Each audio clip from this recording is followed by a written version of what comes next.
কিছুদিন আগতে আমি এটা ছবি দেখিলো যে কেনেদৰে অসমৰ আমাৰ আইসকল আঠুকাৰী মৌলানা আজমল ডাঙৰীয়াৰ ওচৰত গৈ সামান্য কিছু টকা তেওঁলোকে লৈছে। এই গোটেই ছবিটো লৈ আমি যথেষ্ট এটা চিন্তা প্ৰকাশ কৰিছো যে যি উদ্দেশ্য লৈ মৌলানা আজমল ডাঙৰীয়া আগতে উজনি অসমত গৈ মানুহক সহায় কৰিছিল, শেষত যে আমি ছবিটো দেখিলো এয়াই তেওঁলোকৰ বাস্তৱ উদ্দেশ্য আছিলে নেকি?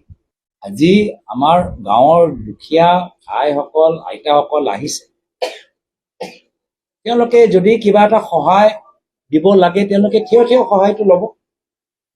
এই পৰিস্থিতি তেওঁলোকৰ যে কিবা মান সন্মান আছে এই পৰিস্থিতি আমি দেখা নাপালো। তো এয়া অকল মৌলানা আজমল ডাঙৰীয়াৰ ৰণকৌশল নেকি কি উজনি অসমত গৈ লাহে লাহে তাতে তেওঁলোকে নিজৰ ৰাজনৈতিক চিন্তাধাৰাবোৰ প্ৰকাশ কৰিব?